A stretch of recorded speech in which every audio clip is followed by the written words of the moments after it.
Now here's a bit of a video that I just want to shoot on the go because I've been living in complete solitude. Not exactly complete solitude. I've been doing a little experiment recently, and here is what I've found out. It's pretty darn counterintuitive. It's probably gonna piss a lot of people off, and it's probably gonna put a lot of people off. I can no longer relate to Rob in front of Quirky Inquiry, but I think it's important to point it out. Some people have the question for me of how do you spend your free time? I mean, you make YouTube videos, and that seems well and good, but we don't exactly know how you spend your free time. And also, what do you exactly do to relax? I mean, you've got schoolwork happening, you've got a bunch of reading that you want to do, but what do you do for entertainment? How would you excite yourself, rather, and how would you treat the empty spaces in your schedule? We've talked about empty spaces before in the past in my episode about social media and existentialism. You can check that episode out. It's pretty it's a pretty cool episode that you should check out. So the question here is, how would you fill in the gaps within your schedule? Because you can do all the reading in the world. I read on average about 3 hours a day, sometimes more than that. Of course, you can finish your schoolwork, you can finish your reading, you can finish your grocery runs, and you can finish all the stuff. But what's left? Right? Are these empty gaps in the schedule? And they ask me, Robin, how would you fill these gaps up? And that brings us to perhaps one of the most interesting things that I've discovered for the past a month or so. Actually, I encountered upon this concept about 2 years ago. I've been really working hard at it, at this one piece of personal development concept for over 2 years, and only now have I started to see a little results happening. So here is how I spend the gaps in my schedule. I do absolutely nothing. I do absolutely nothing in those gaps of the schedule.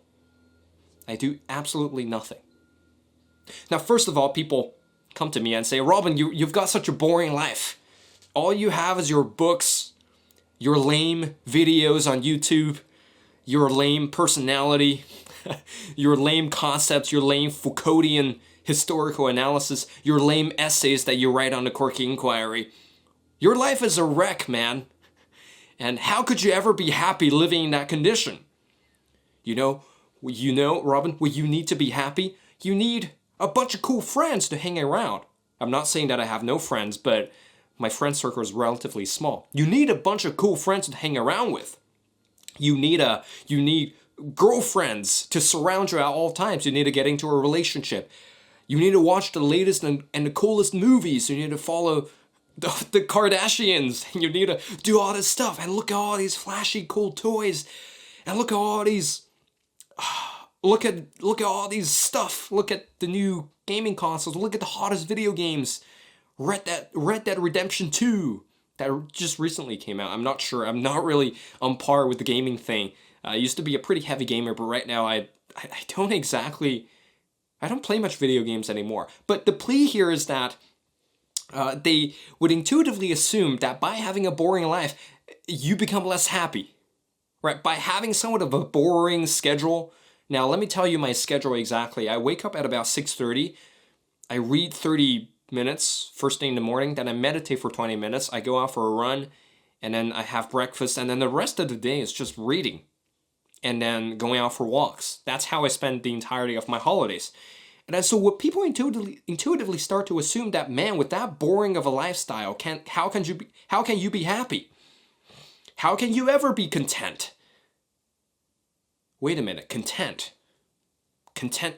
What do you mean when you say contentment? Now do an experiment real quick. Do this very interesting experiment. I love doing this experiment all the time.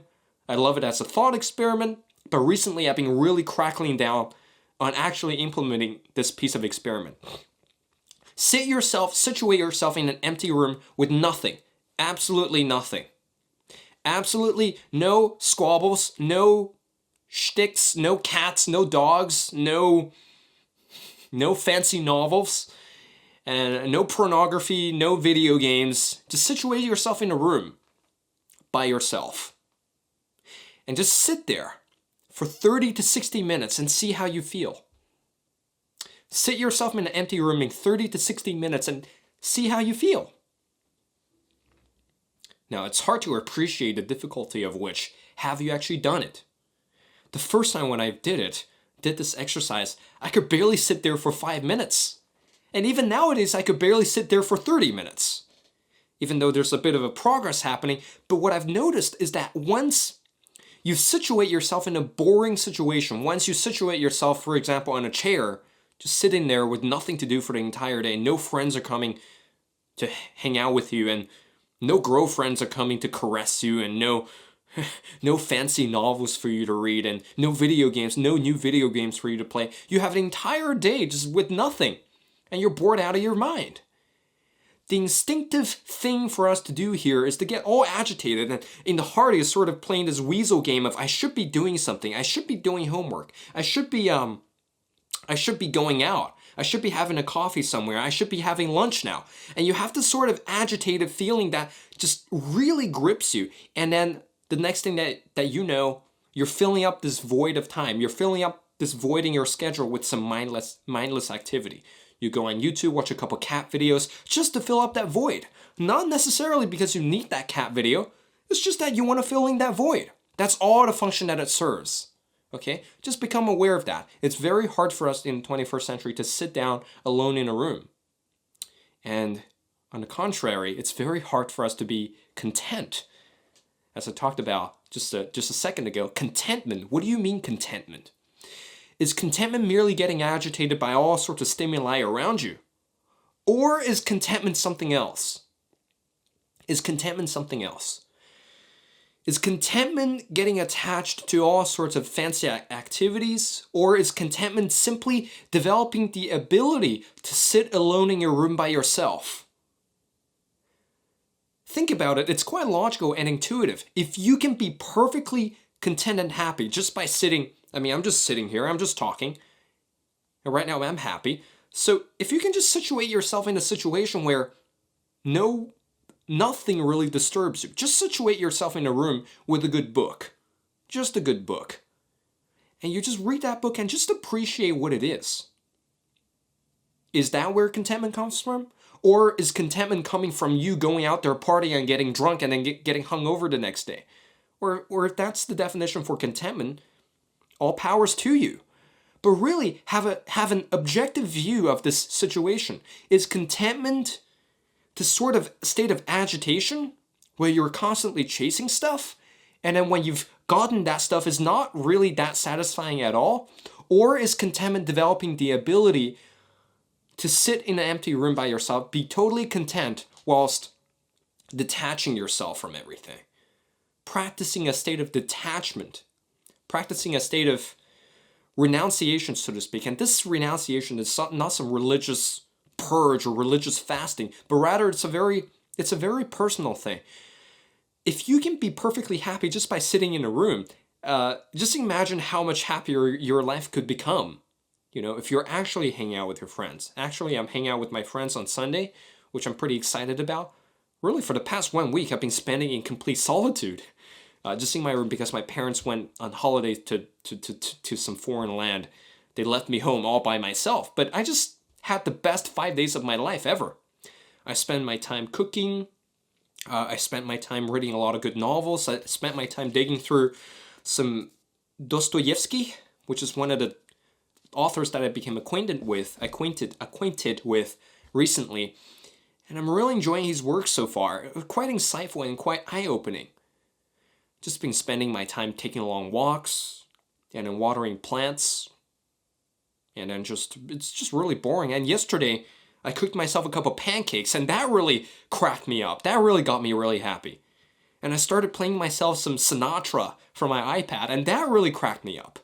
So do you see the profound benefit of perhaps developing a taste for subtlety or subtleties of spending free time? Do you see perhaps that maybe detaching yourself from agitation can perhaps save you much of the misery that teenagers are already experiencing? Can you see perhaps detaching or setting some distance from yourself and states of agitation? It can actually make you happier?